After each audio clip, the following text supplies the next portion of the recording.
Hi everybody, it's Theia. Welcome back to Garden Goddess Tarot.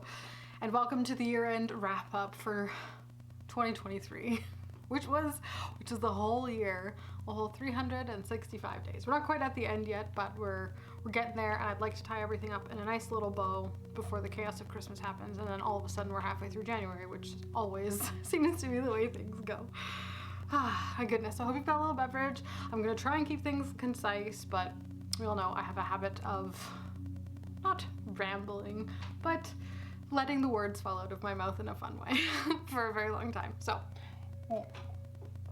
cram myself full of some coffee, and we're gonna talk a little bit about tarot, my tarot practice throughout the last year, moments that have been really special and impactful for me, as well as just some lessons, distilling the meaning of the last year for the sake of personal growth, development, and not just growth. Not everything is always about growth. It's just about reflection and just, a way to honor the life that I get to live, which is what this is, really. That's all of our practices are, whether we're honoring the life that we get to live ourselves or honoring something else through the life that we have, as it is one of the most precious things we can give. So, anywho, with the preamble aside, let's get into talking about 2023.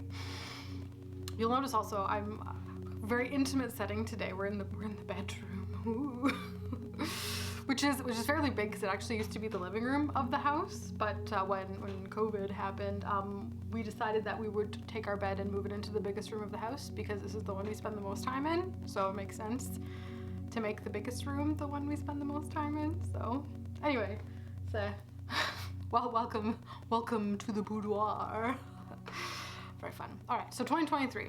Starting off just with a bit of a framing device, the word of the year that I picked for 2023 was the word sacred.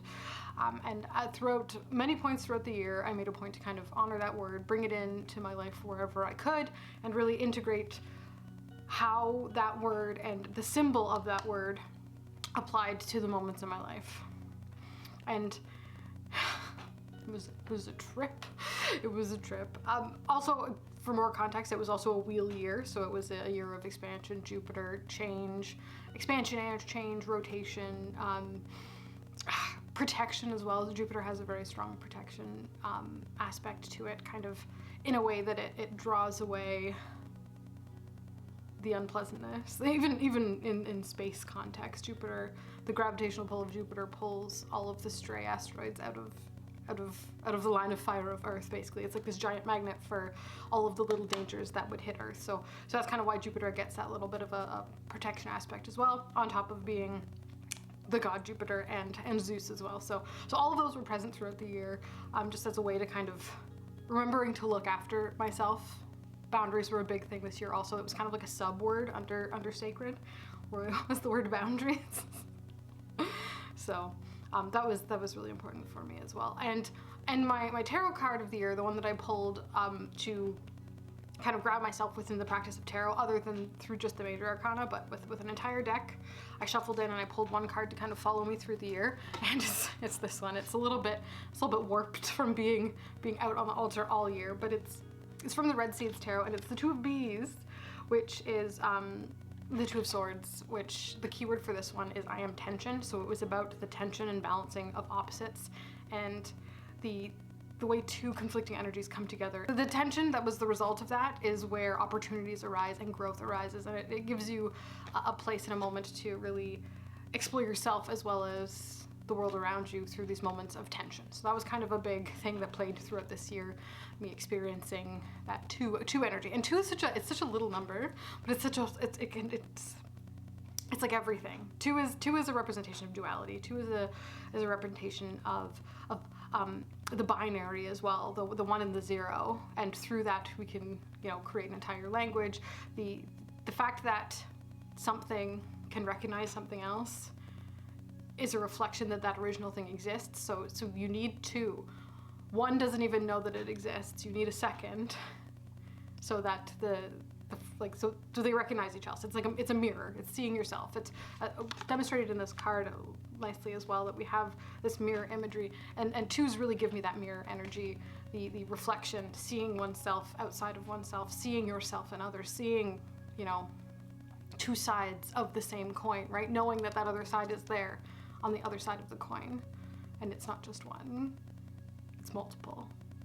And then you mix that with our Jupiter expansion, growth and change energy, and then the protective aspect and sacred. It's kind of the whirling ball of energy that we were going for in 2023, and kind of a lot of what my work was kind of doing personally, quietly, internally throughout the last year.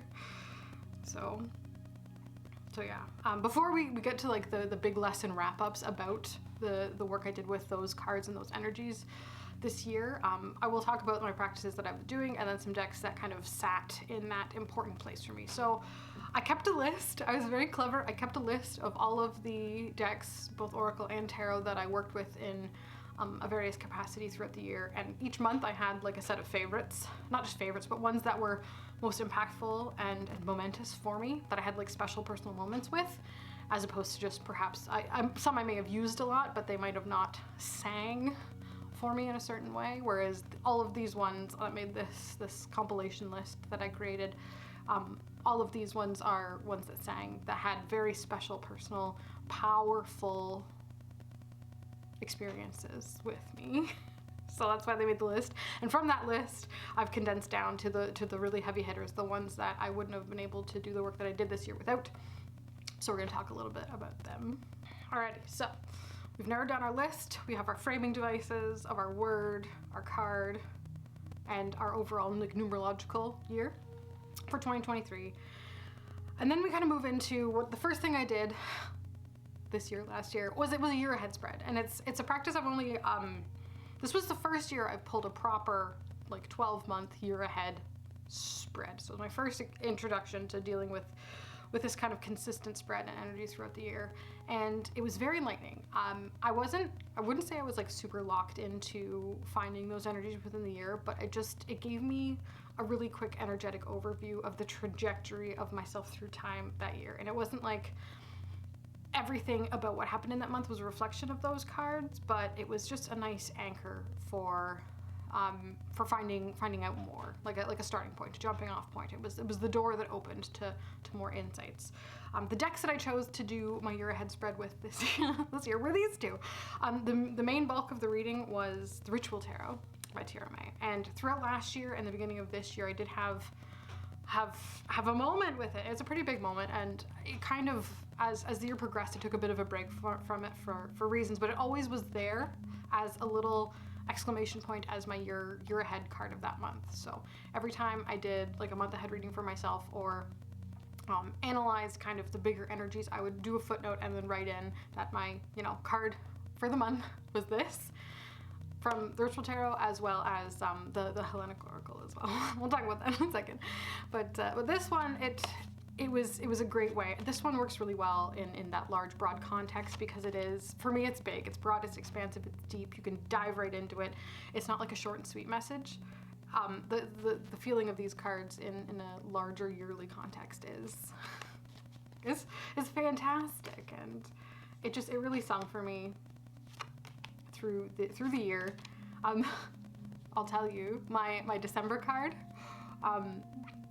is the Tower. So we get a Tower moment this month. We get but it's, the thing is, having the Oracle with it was a nice, it made the message focused and more clear. So instead of just pulling like one, and actually some months had two, because I did use jumpers when I was pulling it. It was a very, like I said, it was a full-on year ahead spread ritual, I will say. But pulling the Hellenic Oracle, having the energy of a deity along with it, it expanded, but it also it cut the edges off the Tower card, is what I'm saying. I pulled Hephaestus with the Tower, so it was like it grounds it in the realm of work, in fire energy as well. So it's like Hephaestus, the creator of thunderbolts, mixed with the Tower card being the lightning. It's a very, this month is going to be energetic, it's going to be zazzy, it's going to be poignant, it's going to be hot and spicy. But it grounds it in work, it grounds it in practice, it grounds it in the things that we do over and over again. Like, work. It's very Eight of Pentacles. Hephaestus gives me Eight of Pentacles, So, anyway, that mixed with the Tower. So that's my December. How fun. But, I don't know, this one, it worked really well for the year ahead spread, and I am tempted to use this again for for the next year ahead spread, because I really liked it. I liked it as that like grounding aspect for each of the months of the year. And it worked really well and did a good job. So I still just have the one copy, actually. I never did go out and grab the second edition. This one, it would almost feel like, this is gonna sound weird to some people, maybe not to others, but I really feel like this one, like I've left my mark on this particular copy of the deck. It's been with me places. It's been kissed by the sea. It's you know, been through a ton of personal and dramatic and emotional experiences with me. So, you know, even if the updated copy is in its own way, it's unique and useful with having the titles on the back of it, as well as the new the Lust card. It wouldn't be this one. And this one is super special to me for the things that we've been through together, and like that can't be taken away. Might be a weird animus thing, I don't know, but like I've got lots of me is within these cards. Between, like, reading between the lines, between the cards, there's a lot of me in there. And I love it for that. So it's a great one. It's iconic. It's everything. And it was what I did my year ahead spread with this year. Oh my goodness. Also, I will say the Red Seeds Tarot by Linda Hill as well, being the central focus for the whole year, it was a good one for that. And I think just the energy of that deck mixed with this one and the Hellenic Oracle all together make this, it's like a salad of energy that just fits my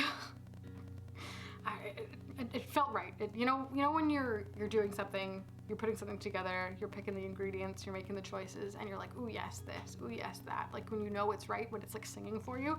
That's what these decks all together kind of feel like for me in going over the yearly energy. So gotta shout out Linda Hill and her decks as well, because they're amazing and phenomenal, and I love them, and so on and so forth. Hellenic Oracle, we'll go into it a little bit. I haven't talked about it a whole lot recently. I don't know, I feel like, I don't know, some of that I'm exhausted talking about it, but you all know what it is, so. So this, for those of you who are unaware, I've searched high and low for a deity deck that reflected the energies of the Greek pantheon, that had the breadth of content. This beastie's 100 cards big, and she's filled with amazing neoclassical art of Greek gods.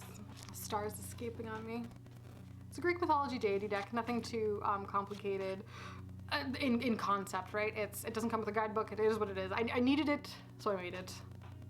We won't talk about it in great length, but I love, it's not just the way this looks, but it's the compositional content of it, the diversity of energies throughout the Greek pantheon, and the way that those energies with their myth translate really well to archetypal messages when you're using it in the context of a tarot reading is just so great. And because there's no guidebook, there's no outline telling you how to feel or how to think when you're working with these cards, you can look at them, get your own intuitive hits really easily, and then as you dive a bit deeper into them, you really get a sense for what that message is for you at the time. So it worked so well with the Ritual Tarot as my year ahead. I was really looking forward to moving into a new set of energies each month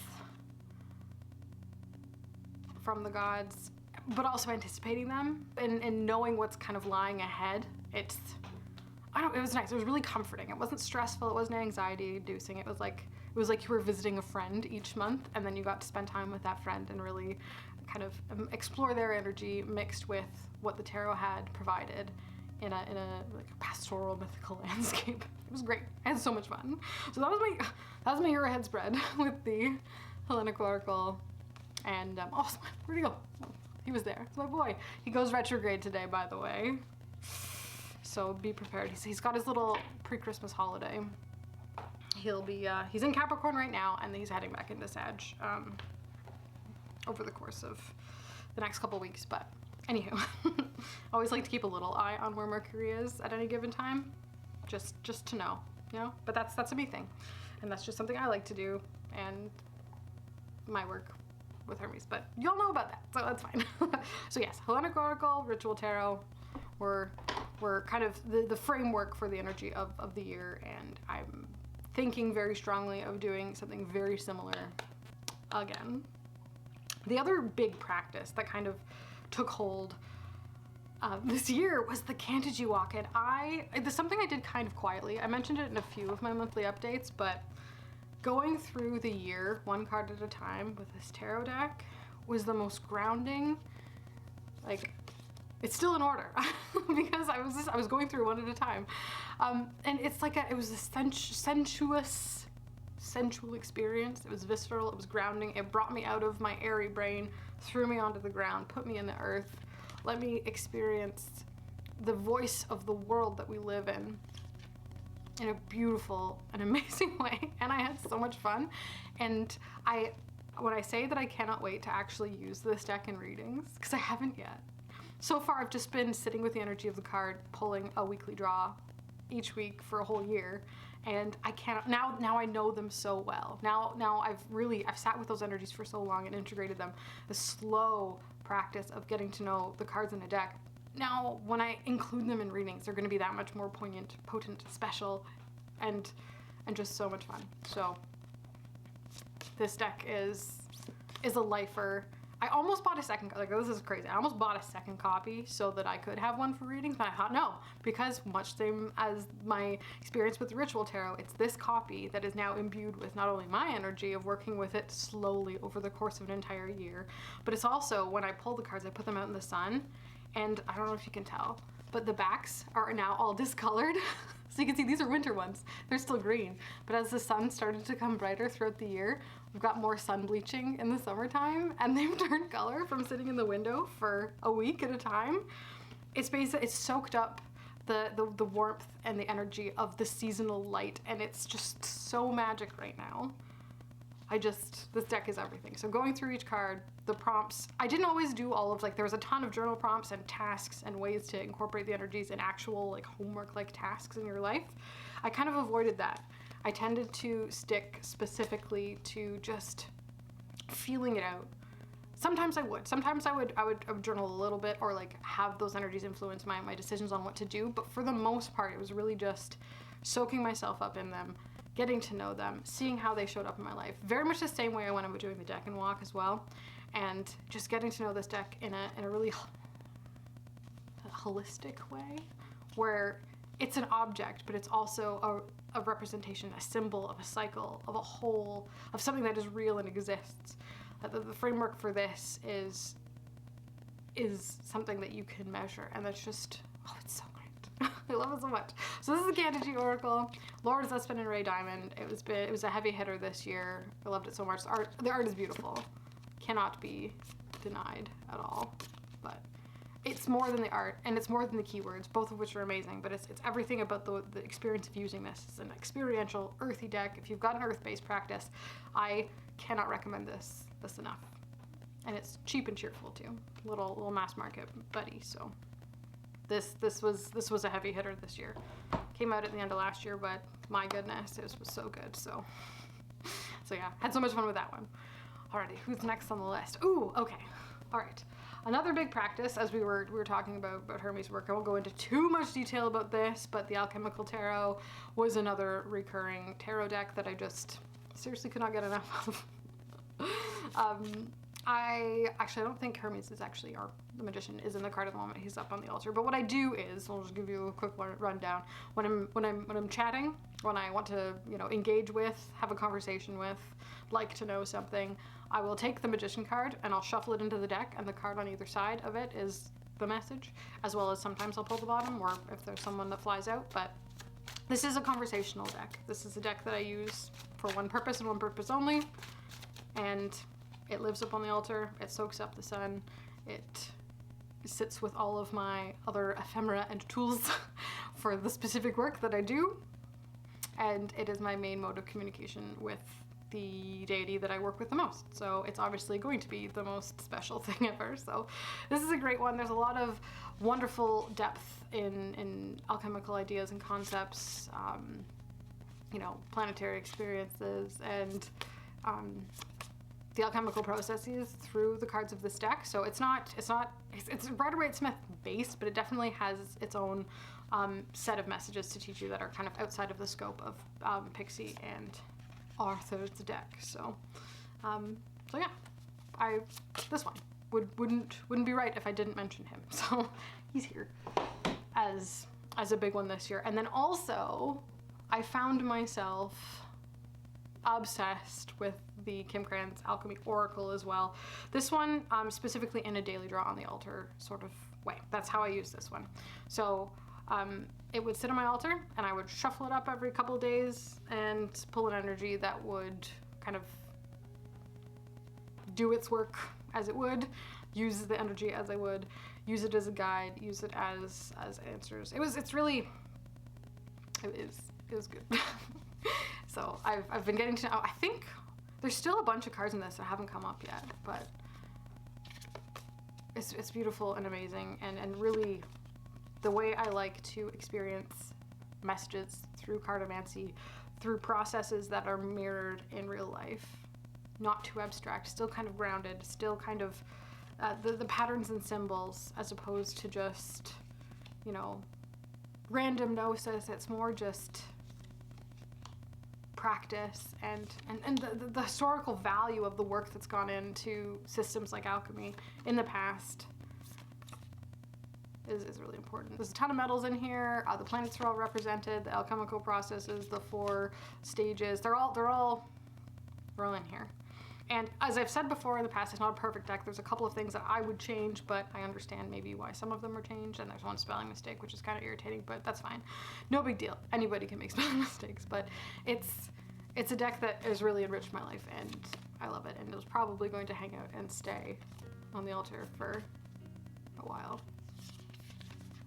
Still, look at that.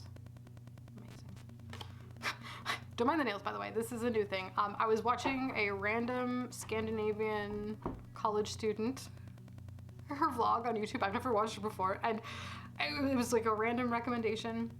So I'm like, hey, why not? I love the look of her vibe. Very hygge, right? Anyway, she had painted her nails with like 1 dot of green, and she's like, genius, right? She's like, if I don't want to wait to do my whole nails, I just want them to be kind of done. And also that, you know, you don't fuss with the chipping as much if there's just a little dot. I'm like, that's genius. I want to try that. Anyway, and I chose my like navy blue color, so they, I don't know, they kind of look like finger tattoos. So my bad. I should have done the green because it was cute, like a little like nice slimy green. But anyway, I didn't. I'm trying it out. It's still a little bit shocking. I'm not sure how I feel about it. Anyway, that's what's going on there with those. Bit weird, but anyway, Alchemy Oracle, Alchemy Tarot, alchemizing, change. Intentional change, intentional growth, transformation, and work. It's been what this year's been about. While keeping things special and sacred. And finding the meaning in moments both big and small is kind of what these have kind of given me. We'll talk about those when we get towards the end, for sure. But anyway, a little hint as to what's coming. So that's the Alchemy Oracle by Kim Krans, and that was a big one for this year. It kind of replaced, where did she go? Here she is. The Devas of Creation by Scylla Conway, another forever deck, which I talk about all the time. This one usually lives up on the altar. It's, you know, good and beat up, used and abused. And I took it down about halfway through the year, but the first half of the year I did use it regularly as per usual, so I've got to mention it as a fave for going into the next year. It'll probably come back onto the altar at some point, but again, really like physical processes, physical expressions of divine energy is kind of what this is, and the way you can interact and work with those. It's really coming back around to this is my favorite way to work with cards, and kind of like a mix of an earthy, airy combo. Not so much water, not so much emotion. There is intuition involved, but it's also rooted in structure in the physical world, because you can't ignore the physical world that you live in right now, right? The physical world, you can't just shun it, you can't just shove it away, you can't just lock it in a closet and say, well, that's just the physical world, it doesn't matter. It does matter, because that's where we are and that's where we live. So I have to remember to ground myself every so often, take my head out of the books, take my head out of the clouds, look around, and find the beauty of a spiritual life in the mundane around me. and not just the mundane, but the expansive wondrousness of the cosmos. That's part of the physical plane as well. It counts. Earth is not just below your feet. Earth is a representation of the physical, and stars are physical things. They're just far away. So it's like turning perspective around and really absorbing all of that physical material energy from all sides, right? Anyway. Davis of Creation. Had to give it a quick mention because I love it forever. That might be a bury me with it deck as well. So good. All right, getting into other, so those were the most of like the grand overarching practices that kind of were consistent and big and kind of outside of regular card work. A lot of Oracle decks, but some tarot as well. And that's kind of the basis of my practice is those decks. It just is. So that's kind of how that lands for me. But then I always want to bring in other decks and on a more micro perspective, use readings in that way. Wow, I'm saying words, whether they make sense or not, it'll be entirely up to you. But so those decks that I've already talked about are kind of the overarching themes, the bigger concepts, the bigger energetic trends and patterns in my life. I kind of explore with those. And then when I've got questions, specific little things throughout the day that I want to know more about, I'll go into these decks. So we're taking a step down from the vastness, like standing on a cliff and looking out at a mountain vista in front of you. And now we're back in the car. Or we're in our house between the safety of four walls where no one can hear us, and we've got secrets and we want to talk it out. We talk it out with these. A deck that showed up in multiple months of my little tarot list throughout the year was this one. This is the Encore Tarot by Ciro Marchetti. Pretty sure. Finally say it right after this long. But this one, it's a fun, it's a great representation of the drama of tarot.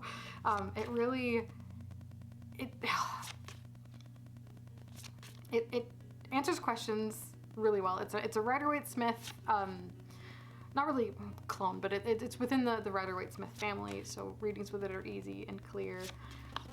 It's colorful, but it's also got that little bit of murkiness that I need and enjoy in a deck. It's full of light and life. And I was never mad when it came out. I was always super happy with it. I love the way it reads. And I love kind of the tradition of campy tarot that it really embodies in like the best, most wonderful way. You know, it is. I got some really great readings from this one this year, so had to mention it. Had to mention it as a great one. It's French. The guidebook is in French. But if you know tarot, you don't need the guidebook. I could always look it up if I wanted to, but I think I really just like using it as a tarot. And decks like this are really great because like, when you don't read the guidebook, you're relying on your experience of the tarot. You're not looking for new information, you're looking for answers. You're not looking for homework, you're just looking for the answer to a question. And a deck that you know really well and aren't pulled to be chained to the guidebook with is a really useful tool. So that's, I think, why I like this one so much. It's like I've been liberated from, you know, the creative intentions of the creator, and what they've created is just a tarot deck and not a specific story that I need to chain myself to in order to get a reading. You know? Which, there's a time and a place for those decks. But on the whole, I really just like a more stripped down tarot-y tarot, and that's what this one is, and I love. An RWS that did the thing for me this year was this one, and it lives in a little crystal bag right now. It's the Dark Side Tarot, and I had to have a black and white deck on this list. It would be a shame if I didn't. They're kind of, I don't know, I love them. Actually, I have two. I have two black and white decks on this list. As we talk about the duality, especially in a year with the two of swords, right? Duality, a black and white deck really embodies the energy of duality and the two-ness of the number two in a really great way. So there being no gray areas and that sort of thing. It's not, also I will say, it's not just sticking to binary thinking. Within the black and white, there is always the combo of both. There is the black within the white and the white within the black. It's all there. It's all part of the ethos of tarot. The foundation that the spiritual nature of tarot lands on really sits in that there's duality, but there's also that middle path of non-duality running through the middle that's always there that you can always come back around to. So It's when I do my this. That's what it is. Anyway, a black and white deck, the Dark Side Tarot, which I've trimmed the borders off of. It's a bit shiny, sorry. But this one has been my kind of go-to personal Rider-Waite-Smith for the year. Easy reader, bit moody, meanings come through. I wouldn't recommend this as a learning deck if you don't already know like what colors are supposed to be there or what the kind of feel you get for the cards is before learning them. But once you've got a good grasp on it, it's just great. This is by Corrado Roy. It's Los Scarabeo deck. Same guy that did Murder of Crows, and I just, I like the heck out of it. Use the bananas out of it. It's a cute little size. I just am drawn to a black and white deck, and this one was the one for me this year, and it was the Rider-Waite-Smith that I probably used the most personally. So yeah, that's that one. And then I guess we'll jump right into the other black and white deck while we're here with the preamble present. The Inversion Tarot, which is a Marseille. It's the Roland Nordic Tarot, and it's like a mini black and white version of it. And it's in a cute little tin. Great for travel. Never traveled with it, I don't think. However, I love this. This is my favorite clarifier deck. It's a Marseille, but it's a Pippish Marseille. It's not like your standard like Nicholas Confer pips. They're different. They're pippier pips. So it's just, seven wands, and the directions are all the same in the majors and the courts, but the minors are just pips. But it's clear because of the black and white. I feel like for some reason they just clarify so well, and I'm sticking to my guns on that one. And it's just this little size, so it's really easy to throw on top of a spread you've already done for a little bit more detail, a little bit more clarification. I use this in personal readings in the member space as well as for clients this year a ton. It's wonderful. It's not flashy. It's not like the most amazing art. It's not the most beautiful thing you've ever seen, but it's functional, it's practical. I love it. And I love how I can sit in a space where there's really elaborate and lavish decks visually, like the Encore Tarot, like the Devas of Creation, like the Ritual Tarot, like the Hellenic Oracle, and be like steeped in this rich and deep and intricate art, but also come back around and see the exact same amount of value in something like the Inversion Tarot, which is really stripped back, really straightforward. There's value in both, and it's not saying that one is better than the other. And I've said this before, and I think it means a lot to me, this thing, but I don't think there's such thing as the best of something. The best doesn't exist because it's entirely related to your opinion of value, and your opinion of value, and whoever's opinion of value, changes based on perspective, and your perspective changes all the time. So there really is no such there's no physical thing. No one thing is the best. The best does not exist. So there's really no point in trying to find it, The best is what works for you, what you happen to use at the time, in the moment, in the present moment where we live. It's where we live, and it's a great spot. It's very cozy, the present moment. And focusing on the value of what it is you happen to be doing at the time, instead of constantly looking, it's good to occasionally look forward, it's good to occasionally look back, but really the point is to not devalue the moment that you're living in presently for the sake of others, and finding value in all of the little moments that you've lived through, even though they may be completely different, there can be equal value in both. And that was a big part of the sacred year this year was really figuring out for myself what lights my brain up, what makes things special, what makes moments worth momenting, living, moments worth momenting. I like that, put that on a t-shirt. But you know what I mean, like if something brings me joy, if something makes me feel a spiritual connection, if something helps me grow and learn in a positive way, if something helps me love,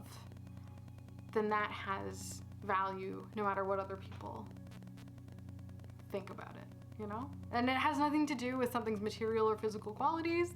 It has nothing to do with how much other people like it. It has everything about what we do with their tarot cards. It's really personal, and the amount of value that we get from something is entirely related to our own experience, which no one else knows. It's fun to share that experience, but basing judgment based on other people's personal experience is kind of a difficult thing to try and do. So really sitting with your work and shutting off the noise from around you and really feeling the message and meaning come from within you is really the point, and where a year spent with the word sacred and the wheel it just made it really clear for me, I guess, as to what the point of everything all is, and its joy and its happiness and its love of the present moment. Because if you value the present moment, you're valuing yourself, you're valuing your time and what you were doing, as opposed to devaluing yourself by putting expectations on a self from the past or a self from the future, you know?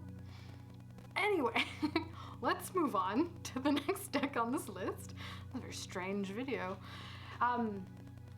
The next one on the list is one that I reach for all the time, and it was not intentional. It just happened to manage to get its way into my hands all the time. And it is this one, my Rackham Oracle. And I think I figured out that this little beastie it's my shadow deck.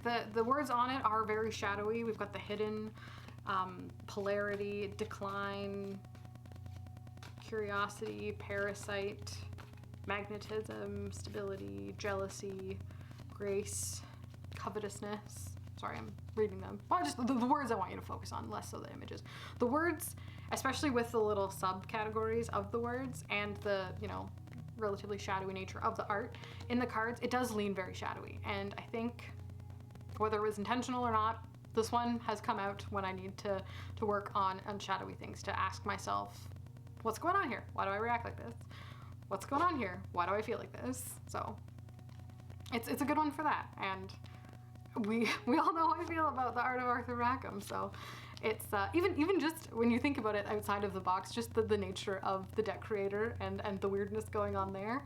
The whole experience of this deck is basically asking me to explore the shadow in an interesting way. So very curious, but I do like it. I pulled it all the time, usually just a one-off card out of nowhere. Thanks much. Just to kind of, feel my way through situations, but it's always there. It's a gorgeous one, a stunner. I've had it for years and still I'm getting great value out of it, so there you have it. The Rackham Oracle, the shadowiest of shadow decks. Another one that kind of came out when I was in more of a tender space. I'm sure no one is surprised, the Hard Times Oracle by MT and Amazing. I don't know if it's available at the moment, but I'm sure she'll bring it back at some point or other. She's a very indie creator, so just give her some time and space. It took months for it to come to me even, so it's a special deck though, it really is, and it fit into my life really well, and I'm really glad to have it in my deck arsenal for when I need to be held, when I need to be guided, when I need, just a little bit of extra love. This deck gives it to me in the best. It's like that part. It's like the little soft, squishy inner part of myself reaching out and then grabbing me and then holding me in like a blanket of coziness. It gives me what I need in a really great way. I won't linger on it too long because we spent so much time on it in the video trying to find a pair for it. Oh my goodness, that was an adventure. But we got there. We got there in the end. There's a couple that I think I really liked, but I still think on its own this one is just gentle and packs a punch. So anyway, that one it wouldn't be a 2023 unless I mentioned this one again. So that's the Hard Times Oracle, and it was iconic for me this year. I do want to briefly mention Dreams of Gaia.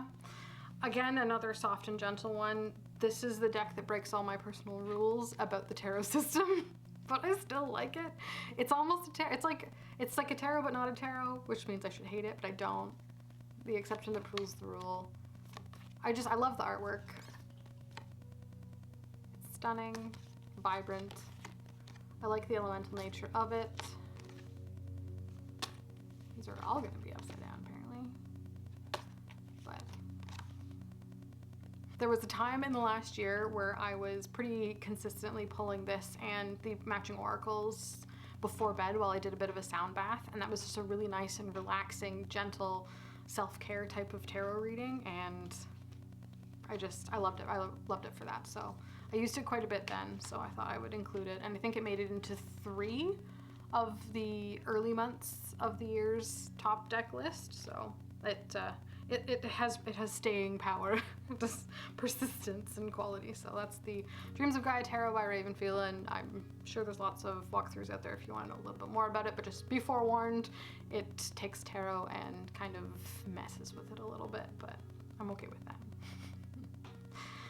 Second to last deck that made the deck list this year is actually a new one, and I was hesitant to include it because it is so new, but I've been using it so much the last probably month and a half now, which is a good portion of the year when you kind of think about it. So I thought I'd mention it. And this is the Circe Tarot, the new Lo Scarabeo one, and it's a really good Greek mythology tarot, but it's still easily readable as an RWS based on the imagery. Let's show you some cards. But I didn't know if this one was gonna, like, after I did the walkthrough, I wasn't sure if it was gonna be like enduring, if it was one I was gonna want to reach for all the time, but it is. I like it a lot. It's dynamic. The art is amazing. I love the drawn kind of two-dimensional animation aspect of it. It's very painterly, but with those strong line work in it as well, which is a mirror of the original Rider-Waite-Smith as well. Like it stays quite true to that, but I like it. I like it a lot, and I've mentioned it quite often, but there's more in these cards than just tarot. There's tarot with a little extra. There's a little extra bit of magic and personal message for me within these cards I've found using it, which is another reason why I find it quite special. So very much like the Circe Tarot, there is a full walkthrough on it if you want to check it out. You don't have to. If you're not into Greek mythology, I wouldn't recommend it. Well, yeah. So that's that one. And the last deck that kind of came in and filled a space for me this year was a bit of a surprise. When I picked this one up, I was really not sure if it was one that was going to jive with me. I was like, what's all the fuss about? It looked dumb. I don't know. Oh, I gotta try it. So I did. And it blew me away. I couldn't put it down. I love using it so much. And it's, again, I think it's another reason that I like things like this so much, is it is so clear. It is so focused and razor sharp of a tarot deck, as opposed to being like soft and fluffy and ephemeris. It's like, no, this is the meaning. Look at it. It's The Wild Unknown Tarot by Kim Krans. We got 2 Kim Krans decks on the list again. But this one, it was, when it came out, it was iconic. It kind of changed the game for tarot, and for good reason. Got reversals in here also, by the way. But this deck, it makes you look at the message, it makes you look at the meaning. It flipped tarot on its head when it first came out. It stripped it back to, it's something about the stripped back nature of the imagery really lets you feel the energy of the meaning of the card in a clear and concise, non-noisy kind of way. I know it looks kind of noisy. It looks like there's almost white noise in the background, but that's almost, it's like a quiet noise. And the message of the tarot, of that meaning, comes right out. And I'm saying this, it has nothing to do with what goes on in the guidebook of this deck. I don't find the guidebook very useful in this deck. What's important and useful are the cards and the experience of working with them. And I will also say that it is way different in the hand. There's a tower again, it's following me around, guys. It's way different in the hand than looking at it on screen. It's one of those ones that just, it's like it's a whole different deck in your hands than on screen. So I've anointed mine. Smells like tree, so good.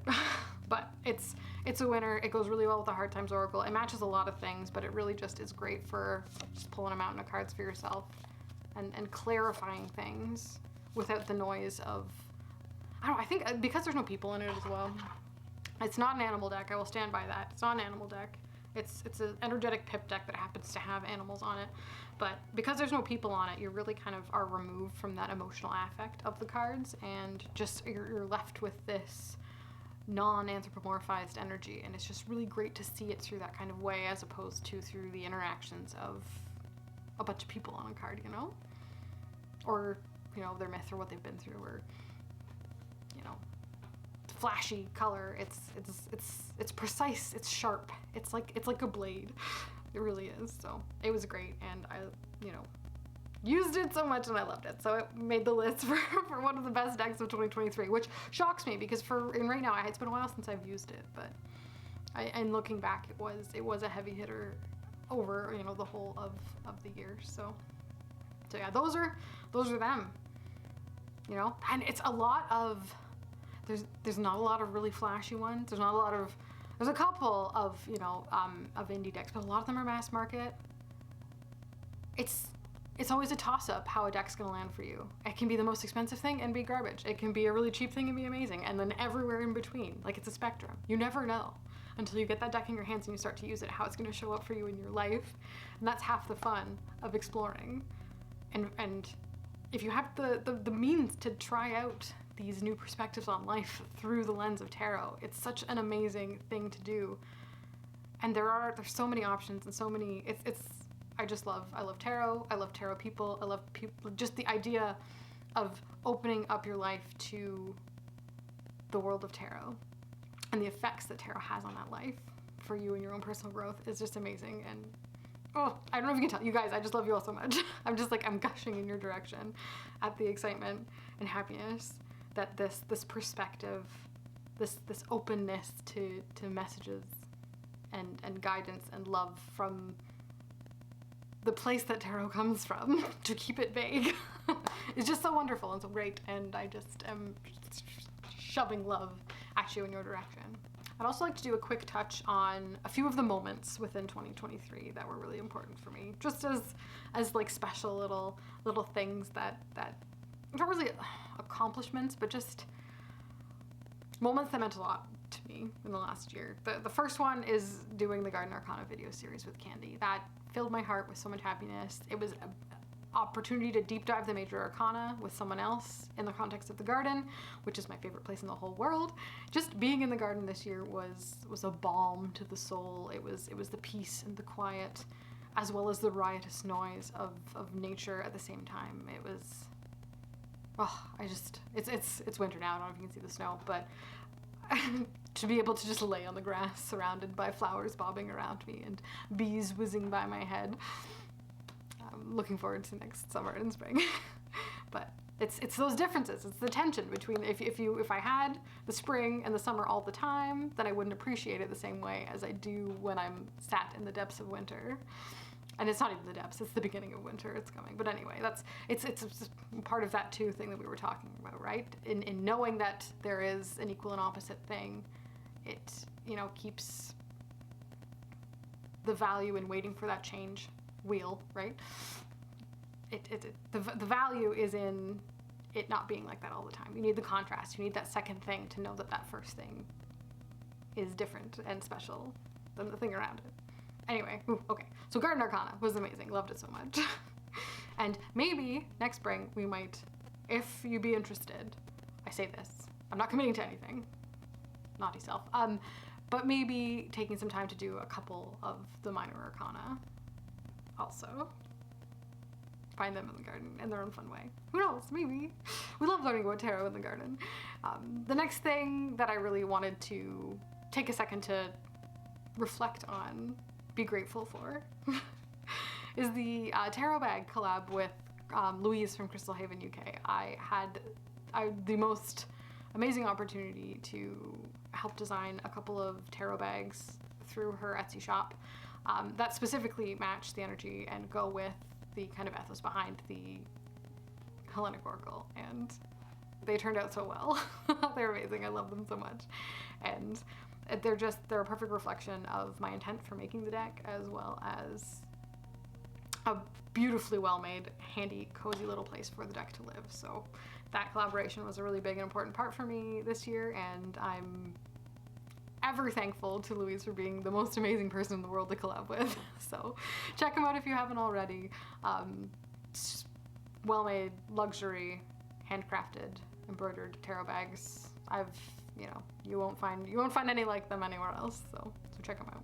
While I was actually going on about the garden as well, flower essences, working with specifically the energies of individual species of flower and plant. I wouldn't have been myself without it this year. It's spending time with the plants, collecting it, working with it outside of that plant's time as medicine, as almost a devotional act. Also, it's connection to spirit, connection to earth, to land, to the biology of the place on the earth that I call home. It's all wrapped together in this beautiful little package, this beautiful little bow, and interacting with not just the ones that I made. This one here, this is my lavender rose flower essence, as well as pre-made ones from places that, you know, plants I don't grow, places I'm not from. Working with plant energies, having the ability to work with them outside of my seasonal limitations, it's amazing. And I love them so much. So they were a very important part of my practice, and learning about them is something that is valuable, and will continue to use the information like for the rest of my life. This is like life-changing stuff, guys. If you love flowers, if you connect with flowers, if you see something of the universe within their petals, then maybe have a look into flower essences. Maybe it's for you. Maybe it's not for you. Not every practice is for everybody too. I gotta remember that. And you can test it out. No harm in testing it out. But if it's not for you, the goodness knows there will be a bazillion other practices out there just waiting for you. That's the other thing too. It's like, I can try stuff out, and there was a lot of stuff I tried out this year that didn't stick, that I didn't love, and I'm happy to move on from because it wasn't for me. And that's the joy of this whole bit. And then I guess jumping off of the plant spirit work, just spirit work in general, deity work, working with guides and deity in a really personal way, being guided, being aided, having conversations with. Backbone of practice. Most amazing. So good. Some of the biggest moments for me were encompassed within those conversations and those experiences that cannot be replicated and really can't be shared because of the nature of them, but know that they were there and they were big.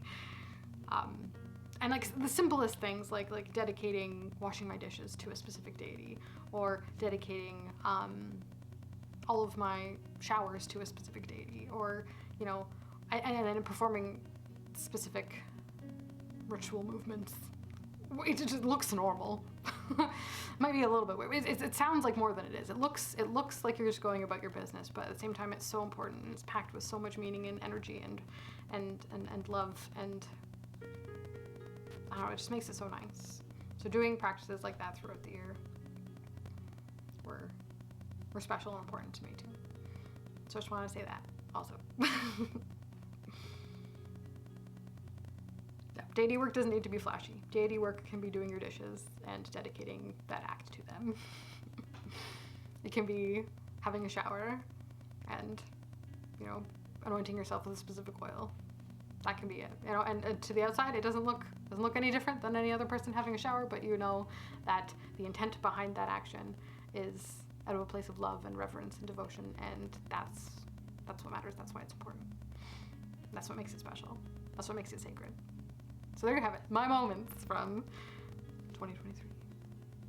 So, that being said, let's wrap up this 2023 year with the lessons that I think I took away from the year. I've got my first one here. I wrote it down. I made a note. I said, so much of what makes life special is the simple act of spending time and attention. It's our most valuable resource, and the simple act of taking that time and attention and putting it somewhere builds and grows and really focuses on the love and the reason for existing. It's just so amazing. So in making things sacred and adding your time and attention and energy into a project, a person, a place, an object, that's magic and that's power. And that's the value of the sacred. It's not about grand gestures either. It's not about big flashy rituals. You can, but you don't need to. A lot of it is in the minutia and the small but consistent. To borrow a phrase from a friend, it's also kind of a pretty universal phrase that pops up all the time everywhere, but giving her credit. Chop wood, carry water. You know, do the things, the sacred, the magic, the absolute most deep and spiritual experience are in those mundane day-to-day activities. It's the as above, so below. It's everything kind of all in there. Those moments are just as magical as the most ridiculous, not ridiculous, but the most elaborate ritual that you could concoct and make. And don't forget that there's power in all of those, and use it wisely. There's another little footnote I put there about keeping expectations at bay as well, which is something about that I like kind of uncovered throughout especially with the wheel and the tension between expectation and reality, or expectation and what does come. If you can keep those expectations within the realm, or just keep them neutral, without too low or without too high. It's if you manage those expectations, then the space for disappointment is less. But it's something that I like to remember and focus on. That is actually one of the first things that my husband/boyfriend said when we were first dating about, that's his line, low expectations are the key to the happy life. And that's the first time I've heard him, or that was the first time I've heard it. And who knows, maybe it's a Catholic thing. That's maybe where he got it from. But it doesn't make it less useful when you apply it to your life within whatever context you view the world. So yeah, that's great. Low expectations are the key to the happy life. So that being said, I guess I'll put a bow on this lovely little video. Moving into 2024, why not? Let's say, sorry, the sun's coming around. Oh, it is time. We've been blessed with the afternoon sunshine. My word of the year for 2024 is gonna be gratitude. I'm very excited about it. It showed up for me in a very clear way, multiple occasions, and I didn't have a choice. That was just what the word was gonna be. And it's building on what this last year of sacred and the year before of creativity has been. So now we're working on gratitude, and we're kind of following the sort of tarot-y structure of those words, as well as we're bringing into a strength justice year. I haven't decided if which one I'm going for, because we're on 11, and at this point I don't know, and I hadn't been doing a tarot related year pre-8. We started at 9. So this is the third, 9, 10, 11, 12. Yeah, 9, 10, 11. So this is the next.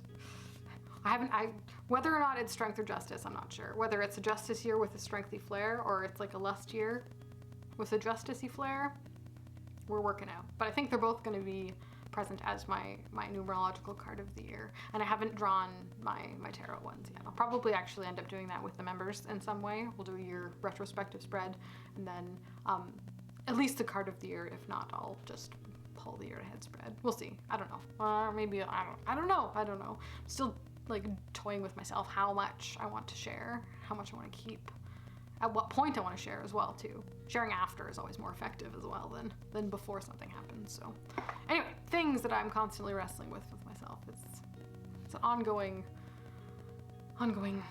thing. Well, yeah, that was 2023. This is what we're looking at going into 2024. Gratitude and strength and justice. So it should be fun. I'm looking forward to what I get to learn about myself within the next year, and the time I get to spend with you guys in the process. So that being said, thank you so much for being here. I really appreciate it with my whole heart. I know you know that. All the best this holiday season, and have the best step into 2024.